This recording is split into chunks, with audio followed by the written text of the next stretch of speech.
What's up, Waterboys? Just me and Hayden here. We're going to be doing a Waterboys podcast for probably the final time because Hayden is going to be leaving to Australia. He's going to college there.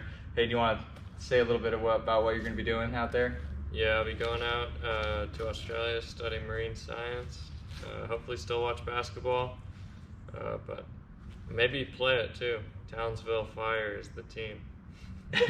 Is their level like not as good as like the American standard here? I mean, I wouldn't like to talk trash on a place I'm going to, but I would say it's probably not LeBron.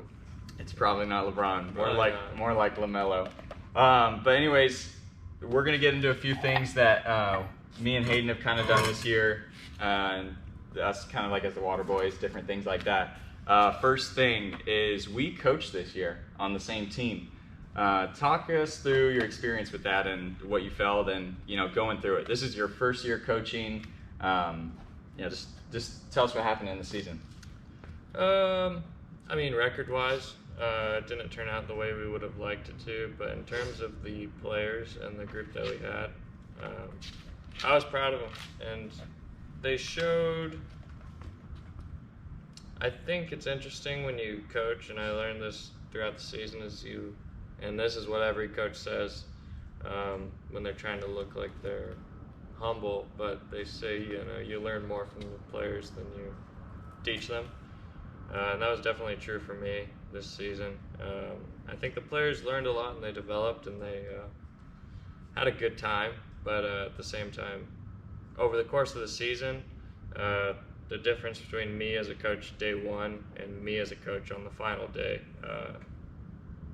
two very different people, two very different coaches, and I enjoyed the progression that I made as a coach over the course of the season. Pretty broad answer. Let's get into the details. What was one thing you learned coaching, a big lesson that really opened your eyes while you were coaching? A big lesson I'd say I learned, I'll give two. The first is focus on what's best for your players. No, focus on what's best for your team, and try to do what's best for each individual player within that. But don't sacrifice the good of the team for a single player. That's something I found. And then what else I found was that in the grand scheme of things, especially in sixth grade basketball, wins and losses mean a lot less than the overall experience that you get and that the kids get. We didn't win a lot that season, but we went into the playoffs, and we lost a tough game to get out, and all the boys still, even with the record that we have, they believed in themselves, rightfully so. And we almost made it, and we could have gone a long way if we did. So I'd say it matters more how the kids progress than it does how exactly the season goes. Yeah, something sixth grade to eighth grade is different because so me and Hayden we both coached at Vale Ranch Middle School, which you actually went to the middle school, so it was pretty cool. Hayden got to see familiar faces. And it just made it easier for the school to get behind us and support us. So I coached eighth grade, and then we brought Hayden along on the team to coach sixth grade. We probably had completely different seasons. My season we weren't picked, but after the first couple games, we were picked. Okay, this team is going to be contending for a championship this year, which is great. We went 5-3. And we were looking strong. We were looking very good. Of course, we had our ups and downs, but going into the playoffs, we ended up finishing semifinals. Ended up losing in the semifinals. It was a tough one.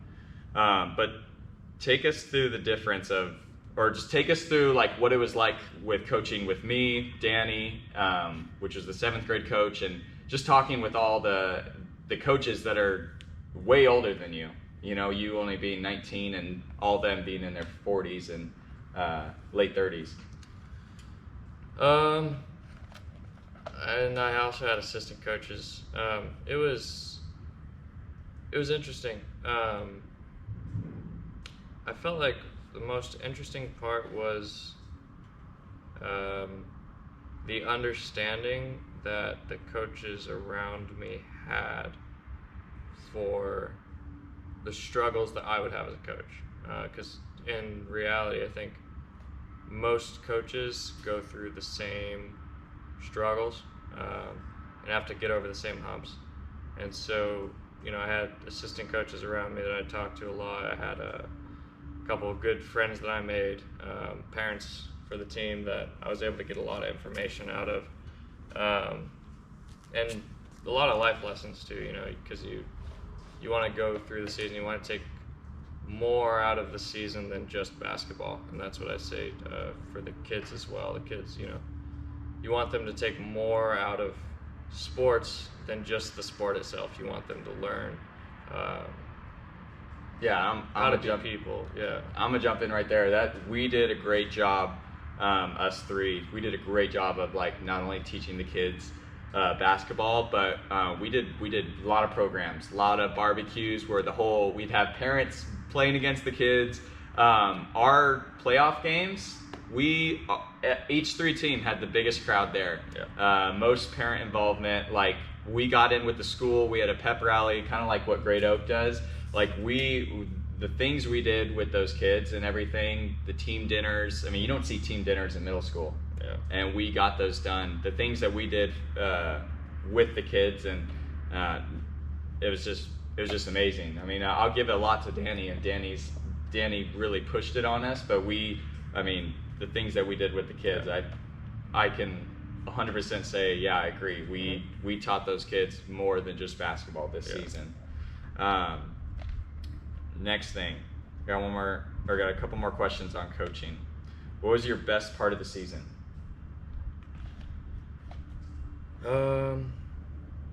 My best part of the season, I'd say it was, and this was not just a single occasion, but I don't know if you've experienced this, but there's games where you watch the kids play and you go through stretches in the game and you just have a lot of pride in the kids and how they're playing, you know. I'd say those were the best moments. Is when I'd look over at my assistant coaches and I'd look over if Danny was at my game, and we would all just be like, you know, this is good. This is basketball, you know. Yeah. And those were the happiest moments, and they happen quite often. The kids that we had on the team were very enjoyable, and they once they got the hang of basketball, because a lot of them hadn't played before, I think they really loved it, and they really started to move forward with it, you know, and they started progressing well, and it was very fun to watch that. Yeah, I mean, I think my favorite part of being a coach is, and these instances, sometimes they don't happen very often, but during the season you get an instance of whether it's at practice or a game, but you literally see that oh wow moment in the kids' eyes and face, like it's that smile that the kids give that just lets you know, like, okay, we're doing something right here. They're feeling like they're becoming a better basketball player, and they're having fun out here. Yeah. And then what's one part of your season that you regret, that you would change? Not regret, but you know, as coaches we have to look back and reflect on every game, every practice. What one sentence that we say to a player can change an outcome. So we're always reflecting. What's one thing that you reflected on that you would say, next year when I coach, I'm gonna do something different? I mean, with it being the first season that I coach, there's obviously going to be quite a bit of things that I could say. But I'd say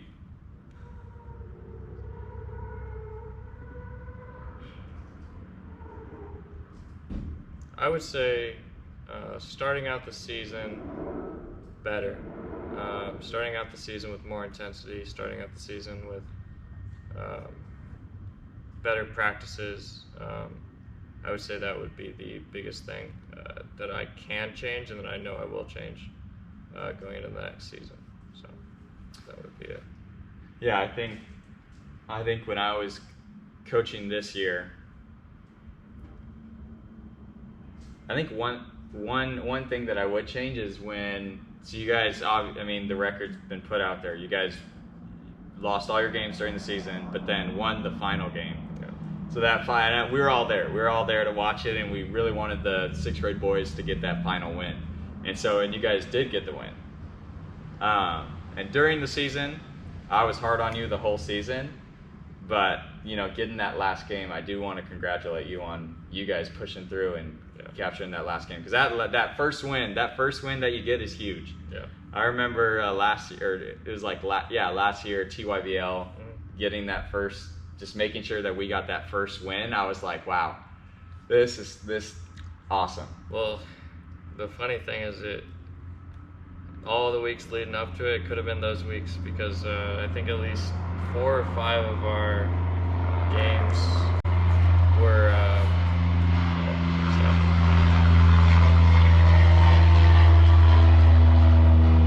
we might you can still hear it, it's good drag on.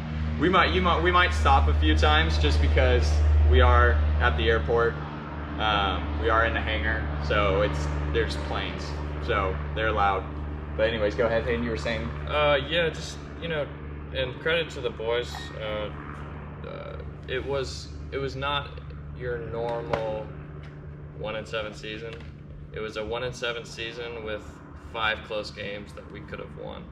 And that's, I mean, really going into the playoffs, I was very hopeful, and we almost pulled it off. We almost got through that first round, and we could have made a lot of headway if we did. Yeah. I'm proud of those boys. They did a good job.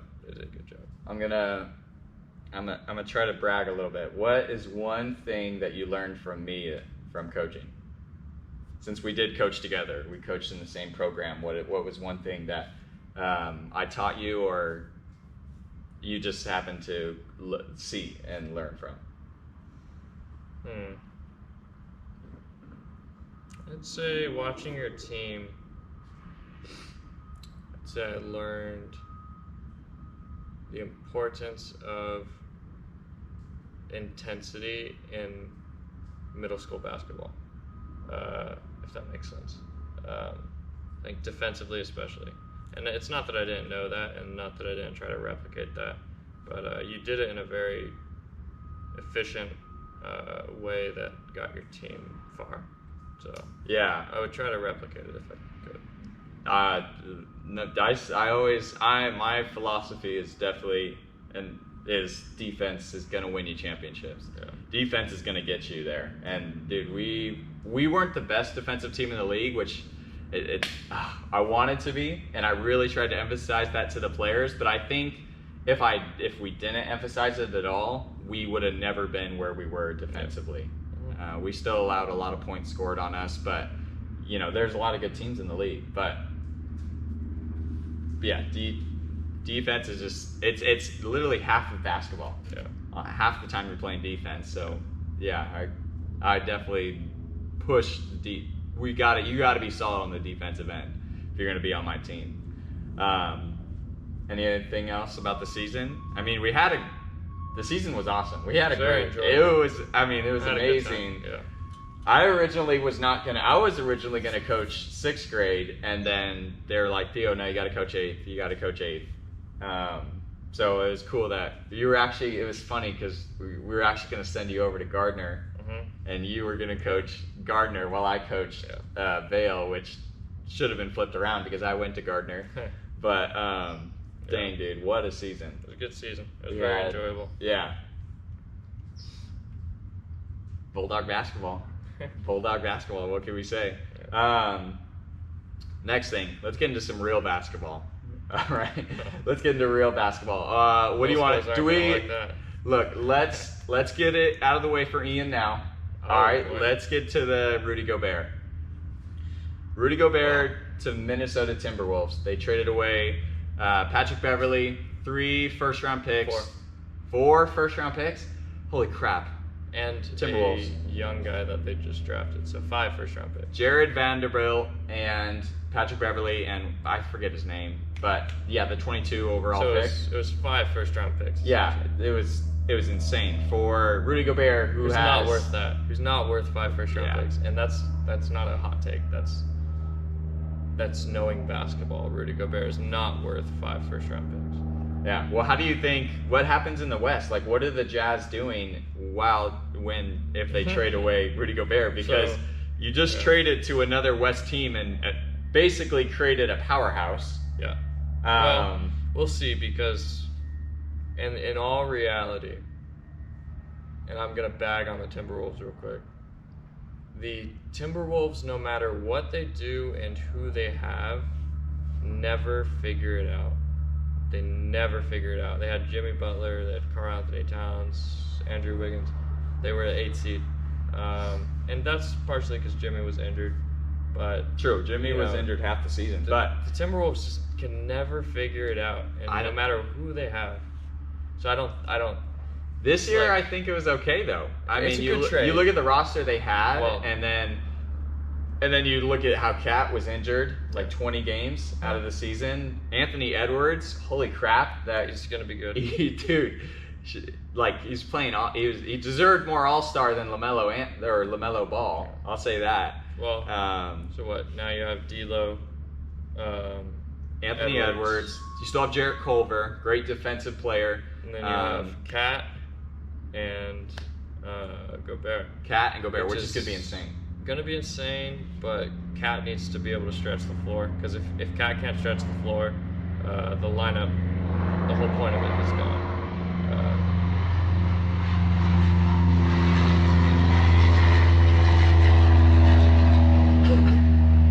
I think Cat can stretch the floor. He can shoot easily, but like on the defensive end, can he guard? So Cat, if they go small, Cat can stretch the floor, but he's got to play at the level that he needs to play at for the team to be good. You know what I mean? He can't underperform this season, or else if he underperforms, this team's going to be blown up, right?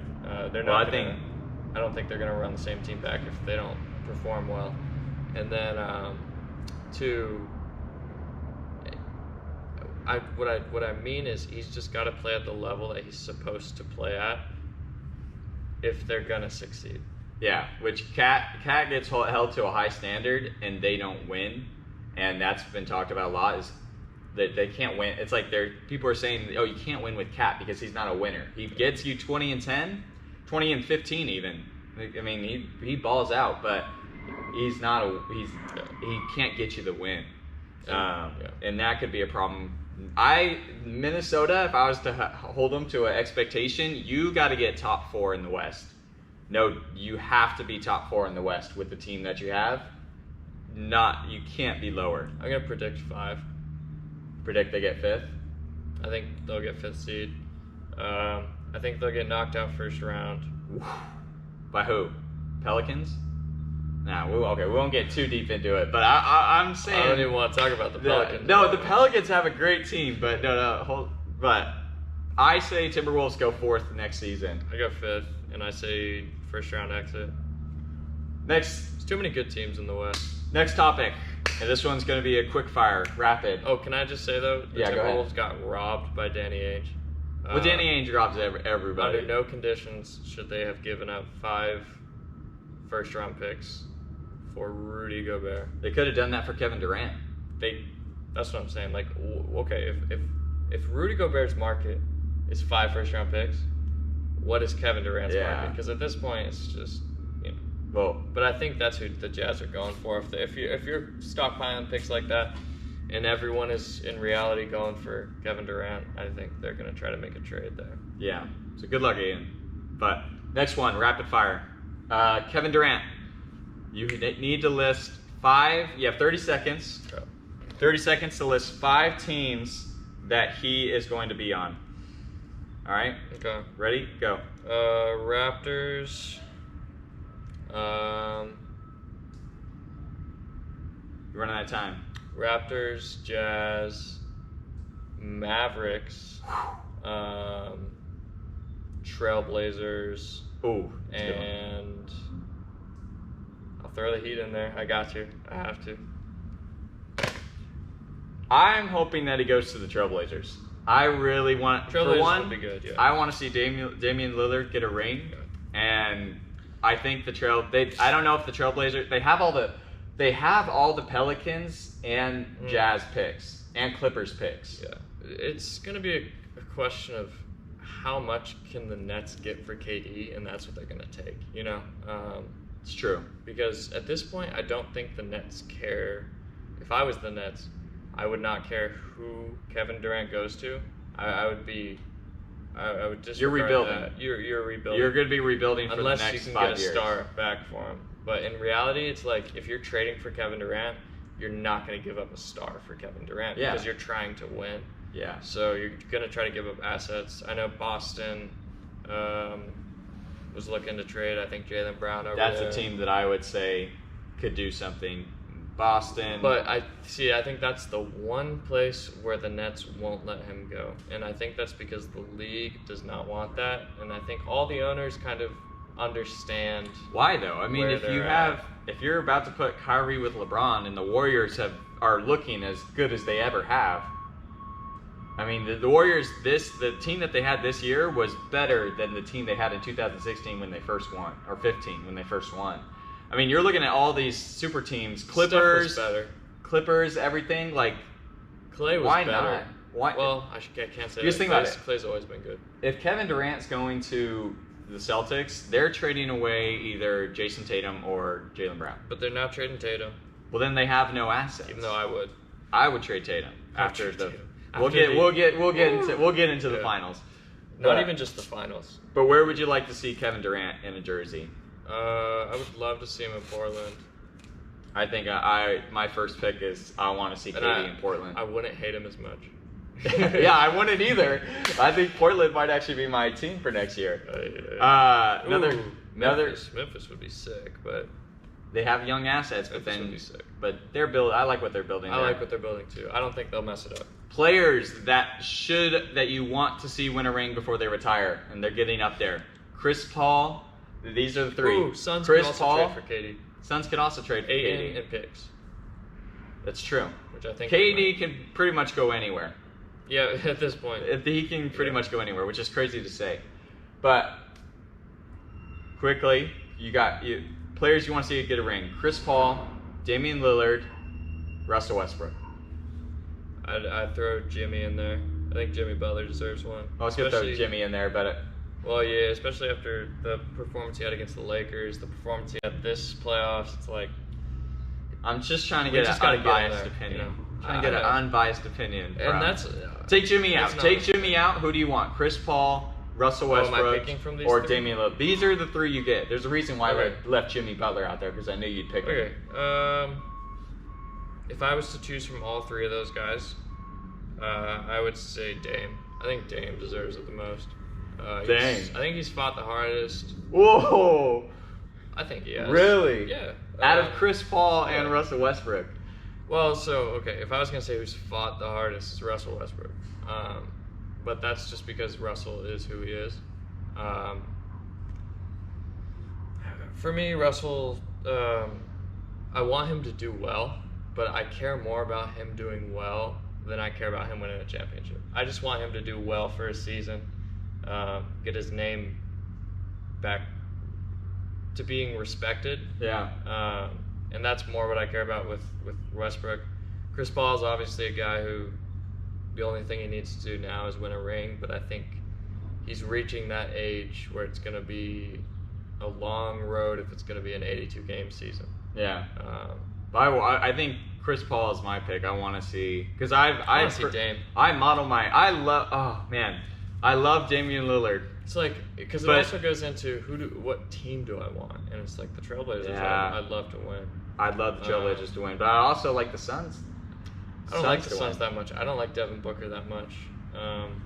He's a good player, but it's like if I'm talking who do I want to watch play? It's not Devin Booker. And then, the way they went out this season just puts a bad taste in my mouth. The Suns. That was disgusting. That was disgusting. Let's get into the NBA Finals. Okay. Let's take about 5 minutes to just leave it out there. And then I won't even just do the finals. I'll do Jason Tatum as a whole. In big games, he was nowhere to be found. You're talking Game 6 of the Heat, Game 7 of the Heat. And the You're series talking before. You're talking about against the Bucks in Game 5 and Game 7. I mean, you had games where against the Heat where they'd show the stats, and it would say in the fourth quarter of this game, Jason Tatum and Jalen.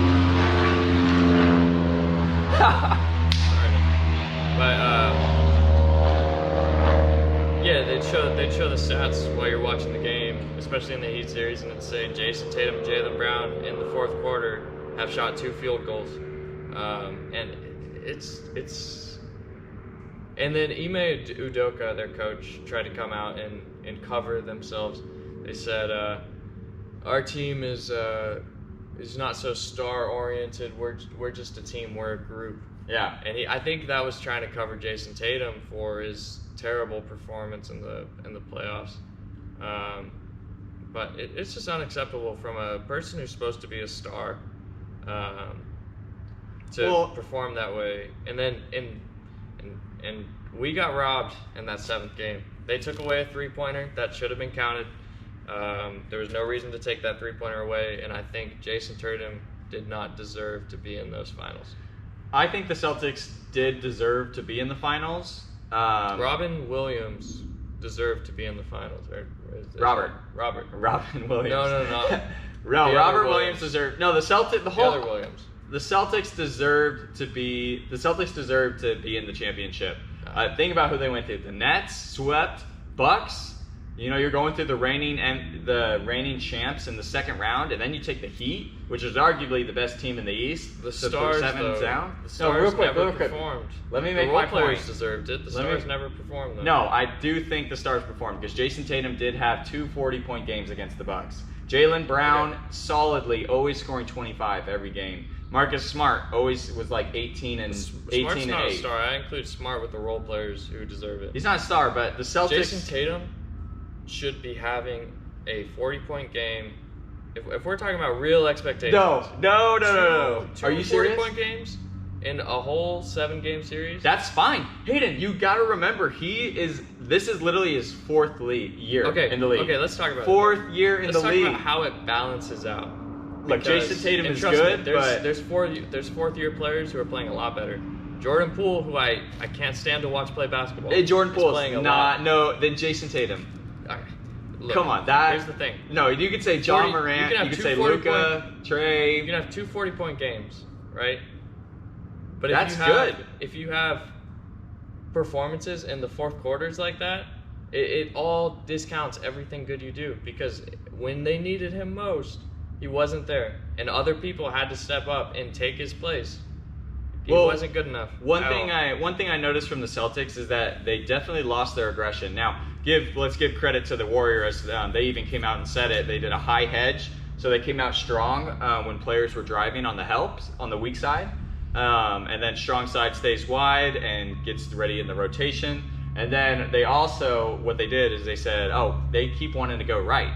Let's just force them left. And the Celtics had a horrible time trying to go left.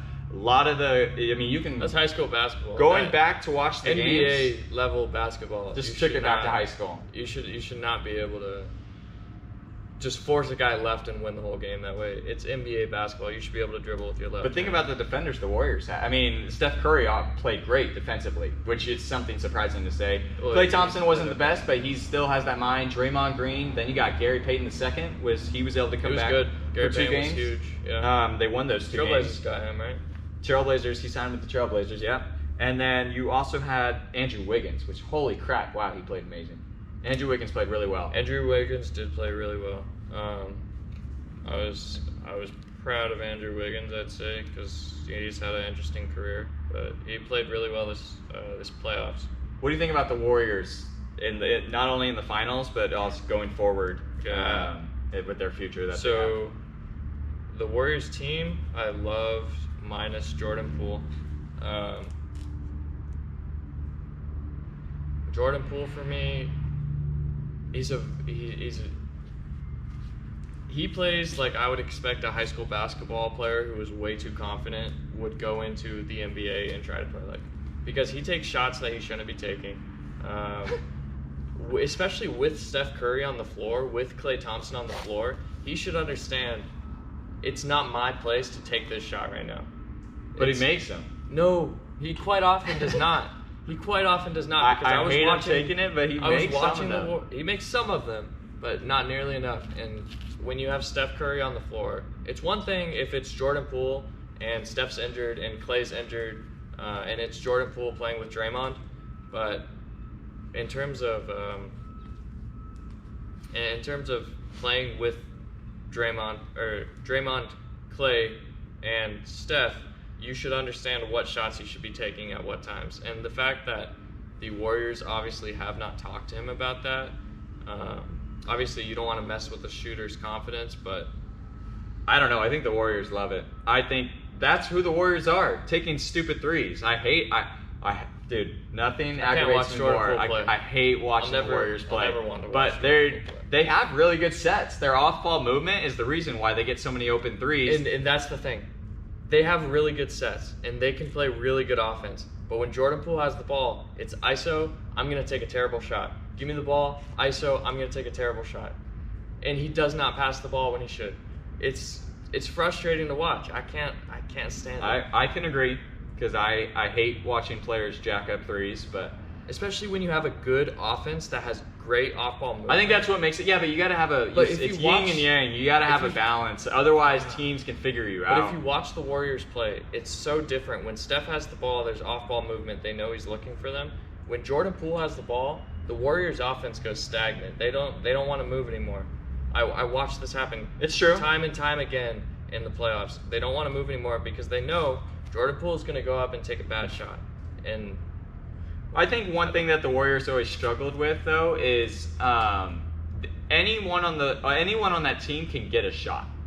Like, they can run any set and get any player a shot, a good-looking shot. But the Warriors do struggle with who is that guy taking the shot. Andrew Wiggins was kind of that guy this year, taking those mid-range fadeaways, taking those clutch buckets where they give it to him and he goes to work. So maybe that's what the Warriors are trying to find, is that one guy that they can trust. I mean, I'm going to Stephen Curry. I don't care what the play is. I'm going to Stephen Curry the final game. I don't care when it is. Steph Curry showed up this season. He made those plays. But I think God, he got his finals MVP. That's huge too. But I'll make a real quick point and we'll get into that. So I think real quick, the Warriors, they want someone, whether it's Andrew Wiggins, Steph Curry, or Jordan Poole in the future, they want somebody that can be that guy to make that shot. Now, Steph Curry winning MVP. Andrew Iguodala got it in the first one. Then you had Kevin Durant get it both times, and both times against Cleveland. So now Stephen Curry. Which one do you think is more important to the Warriors? The Warriors care way more about Steph getting it. I think Andre would even go as far to say that it's much better seeing Steph get one, because Steph, in terms of the finals, he's obviously had questionable runs, but his career as a whole, he's earned the right to be, respected in a way that is reflected with getting finals MVP, I would say. Yeah. I'm happy for him. And then, I think this is a storybook. This was a storybook championship. Curry, Klay being injured 2 years, Curry being injured, everyone kind of counting the Warriors out. And the fact that they beat the Celtics, who I can't stand, was nice. It's true. And the Celtics, it would have been a Cinderella story for the Celtics, just the way they played in the playoffs, but yeah, it would have been a Cinderella story because they did not deserve it. No, so you're saying Cinderella doesn't deserve it? No, I'm just saying it would have been a magical event, because when you're Good Jason choice of Tatum words. and you go into every fourth quarter and you decide, oh, I'll take a seat, but I'll still stand on the court and occupy a space in our rotation. Yeah. You know, I can't explain how frustrating it is to watch. It's just terrible. I hate it. Moving on from basketball, we're gonna finish the pod with a little bit more sentimental. Really get to show the Waterboys what you're all about, Hayden. You're going to Australia. Mm-hmm. Are you more excited or scared to go to Australia?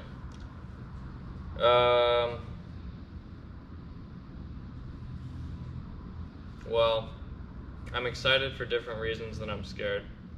So I'm scared for just out of the sense that I want to keep all the good relationships that I have. I don't want to lose any of the good relationships that I have. And so I'm scared in that sense, because, you know, it can be hard. But Yeah. in terms of excitement, I'm excited to get my life together, you know, like feel like I'm Progressing, progressing, moving towards something. start liking myself, you know what I mean? Whoa. Well, I don't mean that negatively, but it's just Liking where you're at, being happy and figuring. Yeah. I get you. and learning about myself, you know, learning how to appreciate certain things about myself, and just set a schedule, you know, like set a schedule. This is what I'm gonna do. You know, I need to do this by this time. I've always needed to do that. So I think just the fresh environment. I won't, you know, my whole life is tipped upside down, and so just the fresh start is good, I think. That was a good one. Tipped upside down. Yeah. Oh, it is, dude. I'm in the I'll see. southern hemisphere now. Let's have a little fun here. Give us your best Australian impression. Oi! There's a croc. Oh no, it's bad. Hold on, You can do it. mate. There's a crocodile over there. Mate, that's... Mate, that was I- perfect. Oi. That was perfect. Oh, mate, that's perfect. Mate, I'm feeling it. Right. I'm hoping I come back with an Australian accent. That would be sick. Even just a little hint, and then you twist it little onto hint the would be American cool. one. A It's little like hint of California- Australian accent would be Yeah, sick. California, Australia. That'd be very I cool. think it mixed a little well. Okay, next one. All right. So you're going to Townsville. Yep. You guys can look it up. Townsville. What is one thing that you have to do when you get there?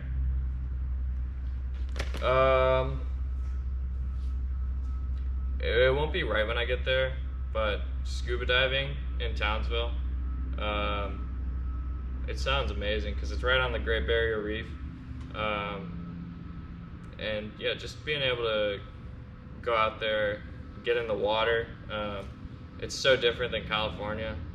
If you ever see video of water under California, Southern California at least, it's very sandy. It's very, it's cool, and you can appreciate it in a certain way, but it's not, you know, some places are, like Catalina has a good, lots of life, but like when you look at places like La Jolla, it's a lot of sand, it's less colorful, less lively, but when you look at, you know, the Great Barrier Reef, obviously it's lots of life, lots of colors, lots of, you know, every place you turn, you have a new opportunity to take a video, because there's never not something in your eyes, even if it's just, and I don't mean just, but even if it's the coral or, you know, Like a landscape. a little fish or Yeah. a landscape, and the water is 100 feet visibility. It's That's very out cool. here, you know, you can get like 5 feet less. You can get to where you can't even see your hand when it's like this. So just being able to experience that, I think, is going to be the biggest thing. So scuba diving, which is going to be exciting. What's one thing? Let me start over. That's what it was. College. Your college. Tell us, like, okay. Yeah. I'm going to Australia to this college for the reason. Well, it's a good marine science school. I couldn't find any places in the United States that I really wanted to live and go to school at. And so the biggest thing was like, okay, how can I figure this out to where I can go somewhere that I want to be, study when I want to study, and get both of those things.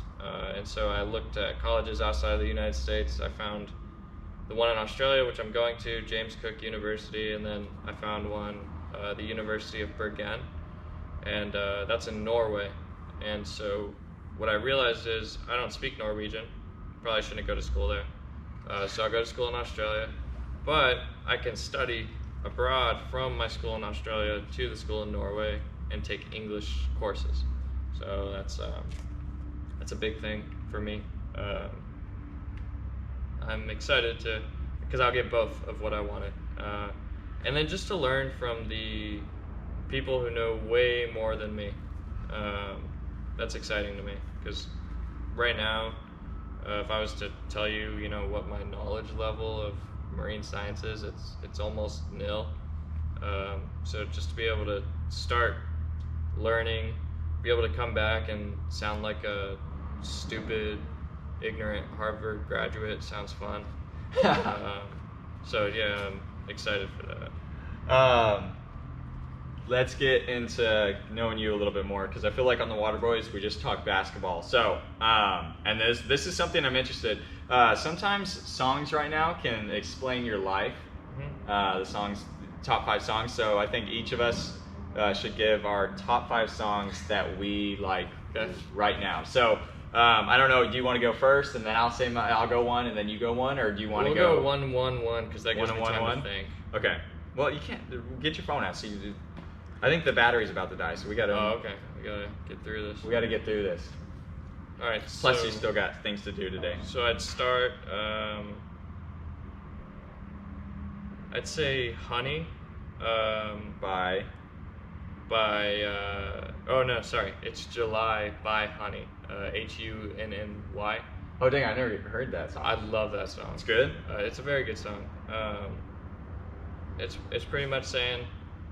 And I won't go into the meaning because I haven't listened to it in a little while, but one of the lyrics is, I made a mess of July, and I'm leaving in July. I'm going to college in Australia, so making a mess of it, probably gonna screw some things up. We'll see. First song I think I'm going with is, I believe it's Kids in the Summer by Kid Quill. Right now I like Kid Quill. Yeah. I'm in love with that song right now. All right, you're up. I'd go 7 by Rainbow Kitten Surprise. They've been a big part of my life, that band, so great song. I gotta go country. Yeah. I'm gonna go, yeah, I'm gonna go Trailer We Call Home. The instrumentals are very nice, just kind of like a slow song, and I don't know. It's a humbling song. So Trailer We Call Home by, I don't even know who it's by. Whiskey Myers. My next one, this is actually a Corona Extra song, so it's like a beer advertisement. What? But no, it's a great song though. It's called A Journey by Taylor Steele. Okay. It's a great song. It's a very beachy song.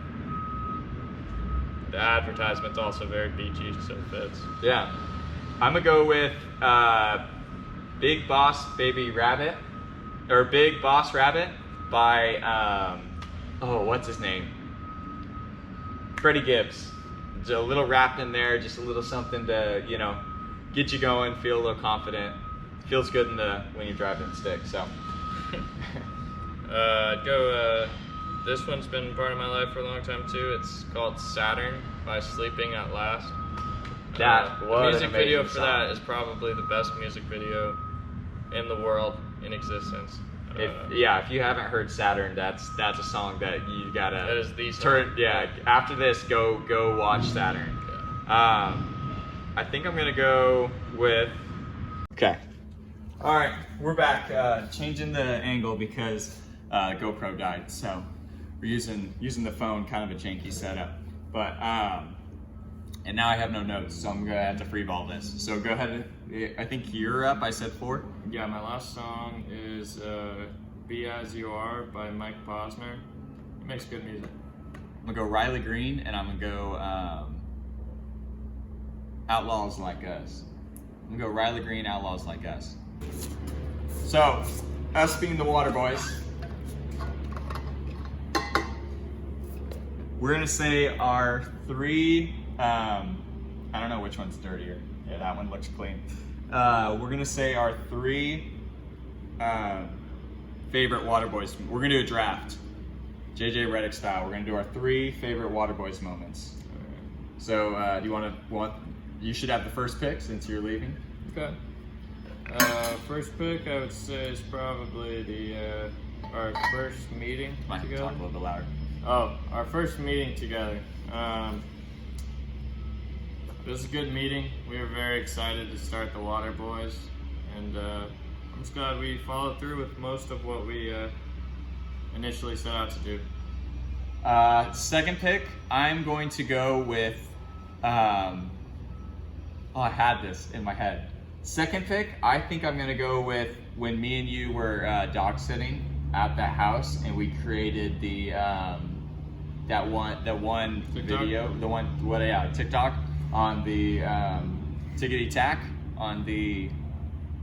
Just the one where we're doing what basketball players do inside their house. That was a lot of fun to create. Yeah. That was a lot of fun. Crossing over the dog, and that was a lot of fun. It was fun. So, cheers to that one. All right, what's your next pick? I'd go with the ham. It was fun to throw the ham into the basketball. Probably a little disrespectful. But, you know, you live and you learn. It was fun. So my second pick, I'm gonna go with. I'm gonna go with when the water on our very first podcast, the water we accidentally spilled water. Do you remember that when we accidentally spilled water on the first pod? It was just too fitting, and that's got to be my second favorite moment from the Waterboys. All right, and then my last one. Probably our Waterboys camping trip that we just went on, plus Sam. True. We did just go on a Waterboys. I mean, we have no video from it because, I don't know, we got photos. But that was a lot of fun. A little aggravating at times, but... Say Ian doesn't know how to live on the land.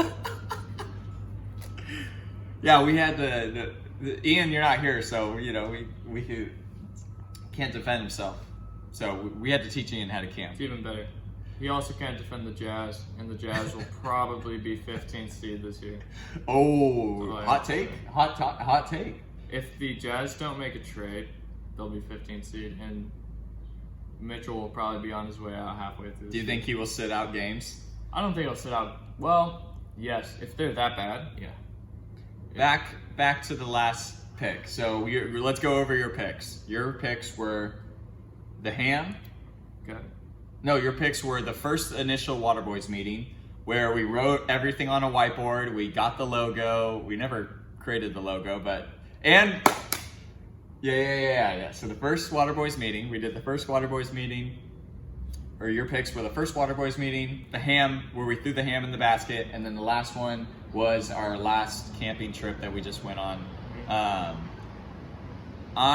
For my last pick, I did the first one. Shoot, what was my first one?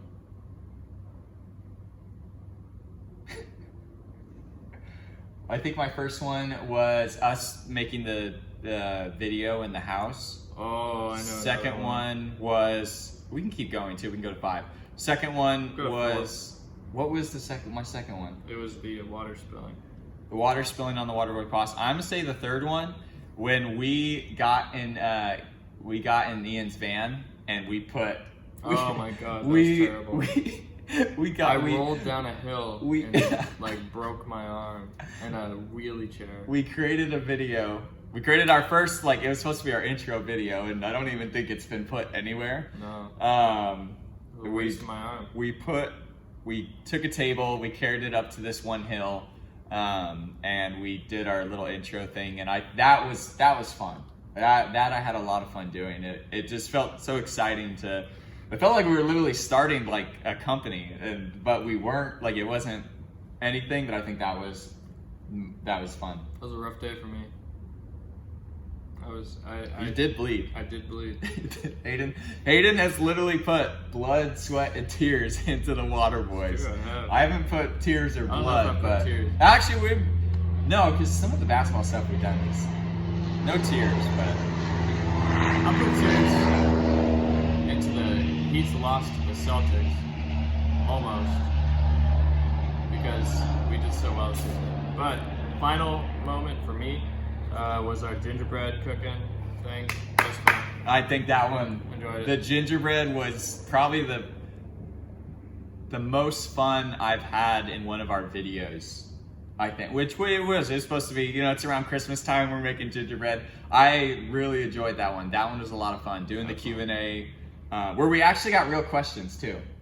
Yeah. We we weren't just making up the questions. Like, we actually got those questions. So Yeah, that was fun. it was a lot of fun. Last thing before we go off. Speaking of crying, I just want to know this from coaching. Was there a point in the season that you did cry, coaching? Because I know how it is. And I know that you have those moments. Due to myself or a specific player, no. Due to how the team was doing, no. But I did have a lot of sleepless nights where I'd spend all night going over, okay, can I do this? Can I do this? Does this work? How can I introduce this person in? I had a Friday night before a game where I told every kid that I was and we had like a 1 o'clock game. I told every kid that I was going to make them a video that showed them how they were going to play in the offense, what their role was on offense in a certain play, and then defense, zone, and man. And so I had to make, I believe it was 2 videos per kid, and I spent probably an hour on each kid, and I was up all night until 5. Sent out all the videos at 5 because I didn't want to send them out at 1, 2, 3, 4, 5 in the morning. Yeah. So I sent them all out at 5. Yeah. And that was a long night, and then I got some rest, and we went and played the game. But yeah, that was definitely a long night. Even just coaching at at the level that we did, it's just 8th grade basketball. It's just 6th grade basketball, but at the same time, like, as a coach, you put everything into it. Yeah. I was working 2 jobs. I was working flying in the morning, and then working the second job, and then it's from that to straight to coaching. And my whole life was this past 6 months was just, but more actually, my whole life this past year has just been putting everything into coaching. And it takes a lot. It takes a lot. So very proud of you for doing that. Very excited to get you to go to Australia. It's going to be very fun. Can't wait to get out there. We'll get me and Ian out there, and I don't know what we'll do, but we'll figure out something. Maybe we'll figure out something. I'll tell you after the pod, actually. Okay. You'll be excited. Well, now you just kind of intrigued them. So, okay, Hayden's gonna keep this life private. But for now, Waterboys, that's it. This is me and Hayden signing off. Ian, we're sad you couldn't be here, but I don't know. But we're out of here. Let's get you on the plane and let's get out of here. Glad you're not here, Ian. Oh no! Don't say that. Spill some water for Ian. Not in the hangar.